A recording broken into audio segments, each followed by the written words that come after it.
मैं उन सेलर्स के साथ केनिया की मैंने फ़्लाइट पकड़ी और हम केनिया पहुंचे, बट नेक्स्ट डे वही इथोपियन एयरलाइन क्रैश हो गई। द सेम एयरलाइन जिसमें मैं केनिया गई थी। आई वॉज वेरी स्केयर जब मैंने ये इंसिडेंट सुना। मुझे बहुत सारे फ़ोन कॉल्स भी आए कि ऐसा हुआ है, ऐसा हुआ है। सो वो एक बहुत डिस्टर्बिंग पॉइंट भी था मेरे लिए, बट बिजनेस अपनी जगह चल रहा है। ऐसे छोटे मोटे इंसिडेंट्स ऐसी चीज़ों में होते रहते हैं। सबसे पहले जो एक्सेप्टेंस थी वो इंडियन कम्युनिटी से ही नहीं मिली मुझे। एक गॉसिप स्टार्ट हो गई पूरी कंट्री के अंदर कि एक लड़की, because I was not women, I was just 21, एक लड़की आके कंस्ट्रक्शन बिजनेस हैंडल करेगी, देखते हैं क्या होता है। वो सब तो चाहते थे कि मैं फेल हो जाऊँ, बिकॉज मुझे कोई एक्चुअली कंस्ट्रक्शन बिजनेस का एक्सपीरियंस नहीं था। आई वॉज बहुत स्टार्टिंग में बहुत कन्फ्यूज भी थी मैं कि मुझे होगा या नहीं होगा। प्रिपेयर में थी नहीं, कोई मेरे पास रोड मैप था नहीं, मेरे लिए सब कुछ नया था। बट मैंने उसको एज ए चैलेंज लिया, मैंने हर चीज़ सीखी, मैंने समझी। मैं आपको बताना चाहूँगी कि मैंने कंस्ट्रक्शन लाइन के अंदर इथोपिया में 1000 किलोमीटर दूर साइट तक विजिट करी, लेबर क्लास के साथ काम किया, मैकेनिक्स के साथ काम किया। साथियों, दिस इज डॉक्टर ओपेश सिंह और आज के मेरे पॉडकास्ट में मेरे साथ हैं मिस मेघा नाथ, जो कि को फाउंडर हैं ओपेश ग्रुप की। आप सभी लोग जब भी जिंदगी की बात करते हैं ना, और जब भी हम बात करते हैं कि ऐसी जिंदगी हो जो हम जीना चाहते हैं, तो डेफिनेटली उसके लिए हमें कमाना पड़ता है। हर सपने को पूरा करने के लिए हमारी अर्निंग उस सपने के हिसाब से होनी चाहिए। मेघा जी ने बहुत कुछ अपनी लाइफ में करके दिखाया है, ओपेश ग्रुप को एक बुलंदियों पहुंचाया, ऊंचाइयों पर पहुंचाया। आज हमारी कंपनी वर्ल्ड वाइड 54 कंट्रीज में बिजनेस रन कर रही है। और डेफिनेटली बिजनेस करने के साथ साथ हम लोग बेहतरीन ज़िंदगी जीना भी पसंद करते हैं। तो आज मैं मेघा जी से पूछना चाहता हूँ, मेघा जी, आज आपकी कहानी आप लोगों को बताएं कि कैसे आप इतने बड़े बिजनेस एम्पायर को रन कर पा रही हैं, कैसे अपनी लाइफ को, बिजनेस को, फैमिली को, सबको मैनेज कर रही हैं और कैसे आगे बढ़ रही हैं। थोड़ा सा आपके बारे में जो भी हो, खुल के दिल से, जो आपने आज तक अचीव किया है, जो आपके हर्डल्स थे, जो आपकी परेशानी थी, प्लीज़। मैं चाहता हूँ आज दुनिया को पता पड़े कि आप एक as a women worldwide दुनिया के देशों में काम कर सकती हैं, तो और भी लोग कर सकते हैं। उनको ना केवल मोटिवेशन मिलेगा आपकी स्टोरी सुन के, उनको चैलेंजेस सुन के, सपनों के बारे में जान के एक गाइडेंस भी मिलेगी। प्लीज़ थोड़ा आपके बारे राइट, थैंक यू उपेश। मैं अपनी लाइफ को और अपने ड्रीम्स को, इन सबको एक कैटेगरी में डिवाइड करती हूँ। लोग लाइफस्टाइल को अलग रखते हैं, ड्रीम्स को अलग रखते हैं। मेरा ड्रीम और लाइफस्टाइल बिल्कुल इज़ लाइक सेम। मेरा ड्रीम स्टार्टिंग से था कि मैं बिज़नेस करूं, और उसी वजह से मैंने बहुत यंग एज के अंदर ये डिसीजन लिया कि मैं बिज़नेस करूं। और बिज़नेस मुझे मेरी लाइफस्टाइल और ड्रीम के लिए एक ऐसी फ्रीडम देता है जो आई थिंक और कोई जॉब या एक्सपीरियंस आपको नहीं देगा। तो जब मैंने प्लान किया एट एज ऑफ 21 कि मुझे अपना बिज़नेस करना है, एक्चुअली प्लान तो मैंने बहुत पहले ही कर लिया था, पर डिसीजन मैंने 21 के अंदर लिया कि मुझे बिज़नेस करना है। और 21 में मैंने एक ऐसा टफ डिसीजन लिया जो आई थिंक आज की यंग जनरेशन या वो इवन जो लोग 30s 40s में होते हैं वो भी नहीं कर पाते हैं। मैंने एक ऐसा स्टेप आउट किया डायरेक्टली अपने कंफर्ट जोन से बाहर निकल के, सीधा इंटरनेशनल बिजनेस के अंदर। इंडिया में भी मैंने कुछ प्रोजेक्ट हैंडल किए थे, बट जस्ट फॉर 6 और 7 मंथ्स। बट मैंने अपना जो डिसीजन था इंटरनेशनल बिजनेस करने का, वो बहुत सही टाइम पे और बहुत जल्दी ले लिया था। और जैसे ही मैं वहाँ गई तो मेरे साथ बहुत सारे ऐसे एक्सपीरियंसेस हुए जो मैं आपको शेयर करूँगी। That I was the only one women पूरी कंट्री के अंदर, और कंट्री का नाम था इथोपिया, बिजनेस का नाम था कंस्ट्रक्शन। पूरी कंट्री के अंदर मैं अकेली एक बिजनेस वुमेन थी जो 21 की एज में कंस्ट्रक्शन कंपनी रन कर रही थी, वो भी कोई लार्ज स्केल पे नहीं, बहुत बड़े स्केल पे। और जैसे मैंने मार्केट में एंट्रेंस करी तो सबसे पहले जो एक्सेप्टेंस थी वो इंडियन कम्युनिटी से ही नहीं मिली मुझे। में। एक गॉसिप स्टार्ट हो गई पूरी कंट्री के अंदर कि एक लड़की, because I was not women, I was just 21, एक लड़की आके कंस्ट्रक्शन बिजनेस हैंडल करेगी, देखते हैं क्या होता है। वो सब तो चाहते थे कि मैं फेल हो जाऊँ, बिकॉज मुझे कोई एक्चुअली कंस्ट्रक्शन बिजनेस का एक्सपीरियंस नहीं था। आई वॉज बहुत स्टार्टिंग में बहुत कन्फ्यूज भी थी मैं कि मुझे होगा या नहीं होगा। प्रिपेयर में थी नहीं, कोई मेरे पास रोड मैप था नहीं, मेरे लिए सब कुछ नया था। बट मैंने उसको एज ए चैलेंज लिया, मैंने हर चीज़ सीखी, मैंने समझी। मैं आपको बताना चाहूँगी कि मैंने कंस्ट्रक्शन लाइन के अंदर इथोपिया में 1000 किलोमीटर दूर साइट तक विजिट करी, लेबर क्लास के साथ काम किया, मैकेनिक्स के साथ काम किया, समझा बिजनेस कैसे रन होता है। मैंने BOQs बनाई, मैंने गवर्नमेंट ऑफिसेस के लिए, गवर्नमेंट टेंडर के लिए बिड्स किए। और बहुत सारे प्रोजेक्ट्स कंप्लीट किए। जब मेरे फर्स्ट स्टार्टिंग के कुछ 6 मंथ उस कंट्री में निकले तो मुझे जो अप्रिसिएशन मिला हमारी कंस्ट्रक्शन कम्युनिटी से वहाँ पे, वो आई थिंक वंडरफुल था। और उसने मुझे इतना अच्छा मोटिवेशन दिया कि फिर मैंने कभी बैक स्टेप लिया ही नहीं। मैंने आगे से आगे अपने बिजनेस जर्नी को बढ़ाया। और बात रही लाइफस्टाइल की, तो लाइफस्टाइल को मैं ऐसे देखती हूँ कि जो बंदा बिजनेस करना चाहता है तो उसको उसको अडप्ट कर लेना चाहिए। मेरे लिए लाइफस्टाइल फ्रीडम है और बिजनेस मुझे फ्रीडम देता है। फ्रीडम लाइक खुद का टाइम चूज करने का, फ्रीडम खुद का वेकेशन चूज करने का, इवन खुद की टीम चूज करने का, खुद का ऑफिस चूज करने का, और एट दी एंड खुद का डिसीजन खुद ले सकते हो आप। तो मुझे वो फ्रीडम चाहिए थी जो बिजनेस ने दी, और इसीलिए मैंने बिजनेस सेलेक्ट किया। तो मैं अपना बिजनेस और लाइफस्टाइल दोनों ऐसे मैनेज करती हूँ और वो मैं डेली रूटीन में रखती हूँ। Mega really such a wonderful story. और मैं जानता हूँ मेरे सामने ये सारे हर्डल्स हुए, पूरा जो इंडियन कम्युनिटी थी कोई भी आपको सपोर्ट करने के लिए तैयार नहीं था। और आई जस्ट रिमेंबर कि बहुत छोटी एज में जब आप आए थे लोग कहते थे कि अगर कोई बड़ा प्रोजेक्ट आप ले लोगी तो आप कैसे करोगी, आपको कोई एक्सपीरियंस नहीं है। आप एक अफ्रीकन कंट्री में हैं जहाँ कई जगह सेफ्टी सिक्योरिटी कंसर्न होते हैं, वहाँ सिटी से बहुत दूर 1000 किलोमीटर 2000 किलोमीटर दूर साइट्स पे जाके कैसे प्रोजेक्ट रन करोगी जहाँ अच्छे होटल्स नहीं हैं, लिविंग के लिए बेहतर फैसिलिटीज़ नहीं हैं। तो मैं जानता हूँ आपने उन सारी चीज़ों को जिस तरह से पास आउट किया, इसी वजह से आज आप इतनी जगह काम कर रही हैं। लेकिन फिर भी एक क्वेश्चन है ना, जब कभी पहला पासपोर्ट बनवाया होगा, you are thinking to go abroad, थोड़ा उसके बारे में बताइए ना कि हाँ, मतलब एक्साइटमेंट किन चीज़ों से हुआ, हर्डल्स कहाँ आए, फैमिली का सपोर्ट था, फ्रेंड्स का सपोर्ट था, या सब खुद ने करके दिखाया, थोड़ा सा आपके बारे में। ये बहुत अच्छा क्वेश्चन है कि फर्स्ट एक्साइटमेंट बिजनेस स्टार्ट, मेरे लिए दोनों चीज़ नई थी, बिजनेस स्टार्ट करना भी और इंटरनेशनल जाना भी। तो मेरे लिए एक्साइटमेंट डबल थी। एंड मेरा फर्स्ट पासपोर्ट मैंने एक्चुअली इमरजेंसी में अप्लाई किया था क्योंकि मैं डिसीजन ले चुकी थी और मुझे जाना था 7 डेज़ के अंदर। एंड जब मेरा पासपोर्ट आया उसके नेक्स्ट डे मेरी फ़्लाइट थी, तो आई वॉज़ वेरी एक्साइटेड। जैसे मुझे पासपोर्ट मिला इमीडिएट मैंने टिकट बुक कराए और मेरी फ़र्स्ट फ़्लाइट थी। मैं बहुत कंफ्यूज थी एयरपोर्ट पे और सारी चीज़ें सीमलेसली हुई मेरे साथ। एंड जब मैं फ़र्स्ट टाइम फ़्लाइट में बैठी तो actually it was Ethiopian airline और मैंने पहली बार अफ्रीकन्स देखे पूरी फ़्लाइट में। देयर वाज बहुत कम फॉरेनर्स थे और पूरी फ़्लाइट अफ्रीकन से भरी हुई थी। एक बार डर भी लगा बट फिर मुझे समझ में आ गया कि अपन उसी कंट्री के अंदर जा रहे हैं, इन्हीं लोगों के साथ रात दिन रहना है। एंड इथोपियन एयरलाइन के अंदर ऐसा होता है, सारी इंटरनेशनल एयरलाइन में ऐसा होता है कि वो एक बार इंग्लिश में अनाउंस करते हैं, एक बार उनकी लोकल लैंग्वेज में अनाउंस करते हैं। तो मेरे माइंड में वो भी चीज़ स्ट्राइक हुई कि मैं उस कंट्री में जा रही हूँ, अगर उन लोगों ने इंग्लिश नहीं बोली तो मेरे साथ क्या होगा। एंड वो ही चीज़ हुई। एयरपोर्ट से लेकर के नेक्स्ट 6 मंथ तक सब अमारिक में बात कर रहे थे, बट मैंने उसका भी सॉल्यूशन निकाल लिया, मैंने अमारिक ही सीख ली। तो ऐसी चीज़ें आपको फेस होती है, एक्साइटमेंट के साथ साथ चैलेंजेस भी होते हैं, बट जब आप बहुत ज़्यादा एक्साइटेड होते हो तो इन चैलेंजेस को काम डाउन कर लेते हो, इनको ओवरकम कर लेते हो और बहुत सारी चीज़ें आपके साथ कंटिन्यूसली होती रहती है।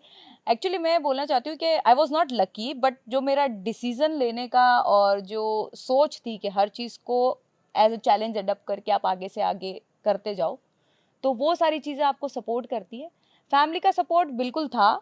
उन्होंने जैसे इंडिया के अंदर होता है, वुमेन्स को इतना सपोर्ट नहीं करती है फैमिली बिजनेस के लिए, इतनी यंग एज में बाहर भी नहीं जाने देती है, बहुत कंजर्वेटिव फैमिली होती है यहाँ पे। बट मेरी फैमिली का ऐसा था, आपको जो करना है आप कर सकते हो। सो उस टाइम पे ये सपोर्ट था कि आप कुछ भी कर सकते हो। मैंने एज एज कोई फाइनेंशियल सपोर्ट नहीं लिया, बट बहुत सारी चीज़ें मैंने खुद से करी। बट इतना सपोर्ट ही आपके लिए काफ़ी होता है कि वो आप पे ट्रस्ट कर रहे हैं कि आप कुछ कर सकते हो। उनके लिए तो एक डॉटर अलग कंट्री में जा रही थी, तो बहुत सारी चीज़ें ऐसी हुई, बहुत मज़ा आया मुझे ये सब करके। हाँ मेगा, आपने बिल्कुल सही बताया। अगर फैमिली का थोड़ा सा भी सपोर्ट है ना तो मुर्दे में जान आ जाती है। आपने तो पूरा जहान जीत लिया, पूरी दुनिया में काम कर रही हो, आज लोगों को सिखा रही हो, मोटिवेट कर रही हो कि हाँ आप भी अपनी कहानी लिख सकते हैं। लेकिन मुझे आज भी एक इंसिडेंट याद है कि एक एयरलाइन गई थी, कुछ ऐसा हुआ था, एक आप गई थी जिस एयरलाइन में, वही एयरलाइन अगले दिन क्रैश हो गई समथिंग। और उसका आपका एक्सपीरियंस कैसा था, कुछ डर लगा, कुछ चैलेंज फील हुए? हाँ हाँ, वो बहुत ही स्कैरी इंसिडेंट बोल सकती हूँ मैं, जस्ट बिकॉज मैंने इथोपिया में बिजनेस स्टार्ट किया था और वहाँ पे काम करते करते मैंने एक और स्टेप लिया कि मुझे केनिया के अंदर कुछ मशीनरीज थी जो इथोपिया लेके आनी थी, मुझे वहीं मिल रही थी and I was getting a very good deal. तो कुछ हमारे बायर्स थे जो सेल करना चाह रहे थे, सेलर सॉरी, जो सेल करना चाह रहे थे अपनी मशीनरीज, वो इथोपिया आए थे, उन्होंने विजिट किया।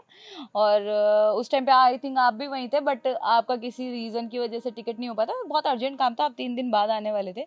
मैं उन सेलर्स के साथ केनिया की मैंने फ़्लाइट पकड़ी और हम केनिया पहुँचे, बट नेक्स्ट डे वही इथोपियन एयरलाइन क्रैश हो गई, द सेम एयरलाइन जिसमें मैं केनिया गई थी। नेक्स्ट डे उसी टाइम पे वो फ़्लाइट टेक ऑफ हुई और 16 मिनट के बाद क्रैश हो गई। आई वॉज़ वेरी स्केयर जब मैंने ये इंसिडेंट सुना, मुझे बहुत सारे फ़ोन कॉल्स भी आए कि ऐसा हुआ है, ऐसा हुआ है। सो वो एक बहुत डिस्टर्बिंग पॉइंट भी था मेरे लिए, बट बिजनेस अपनी जगह चल रहा है। ऐसे छोटे मोटे इंसिडेंट्स ऐसी चीज़ों में होते रहते हैं। सिक्योरिटी है, but it's all about luck. मैं लकी थी कि मैं बच गई आई थिंक। एंड मैं एक दिन पहले गई और फिर केनिया के अंदर मैं 10 डेज तक थी। मैंने अपनी पूरी डील कंप्लीट करी और वापस मैं इथोपियन एयरलाइन से इथोपिया आई एंड देन मैं इंडिया आई। तो या मैं उस टाइम पे पर कुछ दिन के लिए इंडिया आ गई थी। आई वॉज लाइक नॉर्मल करने के लिए लाइफ। बहुत अच्छा।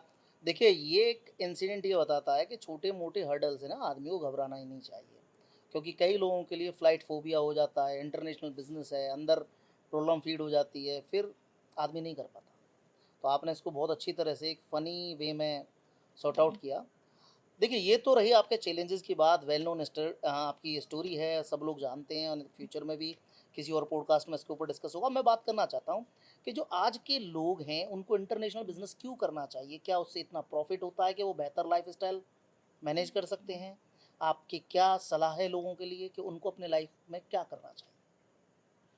आई थिंक मैं यंग लोगों के लिए फर्स्ट एडवाइस यही दूंगी, सबसे पहले उनको ये डिसाइड करना है कि उन्हें करना क्या है। अगर वो लाइफस्टाइल इंस्टाग्राम पे देख के जीना चाहते हैं तो मत जियो, मत देखो, पहले लाइफस्टाइल बिल्ड करो। और जब आप एक बिजनेस बिल्ड करते हो तो आप उसके साथ साथ डेफिनेटली एक लाइफस्टाइल भी बिल्ड करते हो। आप ऐसे डिसीजन लीजिए अपनी लाइफ को आगे ग्रो करने के लिए कि आप उसके साथ लाइफस्टाइल को भी मेंटेन रखें। लाइफस्टाइल क्या है? लाइफस्टाइल इज़ एवरीथिंग जो आपके डेली रूटीन में। तो आपका रूटीन ऐसा होना चाहिए कि आप बिजनेस में जा रहे हैं, आपके पास बहुत सारे फ़ोन कॉल्स आ रहे हैं, आप रेगुलर डील कर रहे हैं, आप अलग अलग कंट्री में जा रहे हैं एंड अलग अलग बिजनेसेस रन कर रहे हैं, और उसके साथ साथ आप एक्सप्लोर भी कर रहे हैं, जैसे कि मैंने किया। वो केनिया इंसिडेंट्स होने के बाद में मैं घाना गई, बेनिन गई, टोगो गई, इथोपिया गई, सेनेगल गई। हर कंट्री में मैं बिजनेस एक्सप्लोर भी करने गई, अपॉर्चुनिटीज़ भी देखने की, हमने बिजनेस स्टार्ट भी किए, बट उसके साथ साथ एक लाइफस्टाइल भी जी। मैंने उस कंट्री के हर एक कोने को देखा है। मैंने हर एक रिजॉर्ट में गई हूँ, हर एक क्लब में गई हूँ, कसिनो में गई हूँ। तो मैंने उसको बिजनेस के साथ साथ लाइफस्टाइल को मेंटेन किया और वो पूरा कंट्री मैंने एक्सप्लोर करा जहाँ भी मैं गई हूँ आज तक। तो ऐसी कोई चीज़ नहीं है, मैंने उनके हिस्टोरिक प्लेसेस से लेके हर चीज़ देखी है। तो दैट्स कॉल्ड लाइफस्टाइल। और यंग लोगों को इसको अपनी लाइफस्टाइल, बिजनेस और लाइफस्टाइल को ऐसे प्लान करना चाहिए। आप पर आज की जनरेशन क्या करती है? इंस्टाग्राम पे रील्स देखती है, सोलो ट्रिप्स देखती हैं और फिर सोचती है हम दुनिया घूम लेंगे। पर दुनिया घूमने के लिए आपको पैसे की भी ज़रूरत है, राइट? आप दुनिया ऐसे नहीं घूम सकते। और जब आप पैसा नहीं कमा सकते तो आप उस लाइफस्टाइल में पता नहीं कब जाएंगे, कब जिएंगे। और अगर आपको पैसा बनाना है तो आपको बिजनेस से स्टार्ट करना पड़ेगा, या आप एक बहुत हाई पेड जॉब के अंदर चले जाएं और उसमें भी फिर आपके पास फ्रीडम नहीं रहेगी और लाइफस्टाइल जीने के लिए। तो आपको एक राइट डिसीजन करना है। हर चीज़ एक माइंडसेट के ऊपर डिपेंड रहती है, आप कैसे काम करेंगे और अपनी लाइफ को आप कैसे जीना चाहते हैं। इट्स ऑल डिसीजन उनके ऊपर डिपेंड करता है। तो हर आदमी का अलग है, बट उनको प्लान ऐसे करना चाहिए कि उनकी वो रूटीन लाइफ में आ जाए। बहुत सही कहा मेगा। और this is really such a wonderful thing that जो आपने आज लोगों को बताई कि अगर आपको अपनी लाइफ में कुछ बड़ा करना है तो मैसिव एक्शंस लेने पड़ते हैं, टफ डिसीजंस करने पड़ते हैं। अगर आप कुछ बड़ा करना चाहते हैं तो मेगा जी से सीख सकते हैं कि कैसे एक बीमैन के तौर पे वर्ल्ड वाइड इन्होंने बिजनेस किया, उसको फ़न मज़े मस्ती में लिया, अपनी लाइफ स्टाइल को इस हिसाब से एडजस्ट किया कि कमा भी रही हैं और अपने ऊपर स्पेंड भी कर रही हैं, क्योंकि स्पेंड करने के लिए तो कमाना ज़रूरी है। हर बंदा हिंदुस्तान में यही सोचता है कि एक बढ़िया घर होना चाहिए, शानदार कार होनी चाहिए और एक वर्ल्ड टूर के पैकेज पे जाऊं। पर आदमी इंटरनेशनल बिजनेस में ये कर सकता है। इंटरनेशनल बिजनेस के अंदर आदमी वर्ल्ड वाइड ट्रैवल करेगा, दुनिया भर की कंट्रीज देखेगा, अच्छा पैसा कमाएगा। इसके बहुत सारे बिजनेस के आइडियाज़ हम लोग हमारे कंसल्टेंसी प्रोग्राम्स में देते हैं, जैसे कि diamond business, one of the wonderful business. हम लोग अफ्रीका से परचेज करते हैं, इंडिया में सूरत में ला के कट पॉलिश करते हैं, बेल्जियम, यूएस, सिंगापुर, हांगकांग जैसी कंट्रीज़ में, दुबई में जाके सेल करते हैं। वर्ल्ड वाइड ट्रैवल है, अच्छा पैसा कमाया जा रहा है, बेहतरीन लाइफ स्टाइल है, अच्छे से अच्छे होटल के अंदर स्टे है, अच्छा खाना है। खाना से याद आया मेगा जी, एक क्वेश्चन और है। इतनी कंट्रीज घूमी, किस कंट्री का फूड आपको अच्छा लगा? वैसे फूड ब्लॉगर्स नहीं है, लेकिन एक क्वेश्चन होता है ना, दूसरे देश में जाते हैं, फूड हमको अच्छा लगेगा नहीं लगेगा, रह पाएंगे नहीं रह पाएंगे, ऐसे चैलेंज भी तो आए होंगे आपको। ऐसे एज सच कोई चैलेंज नहीं होता इंटरनेशनल बिजनेस में, बिकॉज अभी सारी कंट्रियाँ डेवलप है।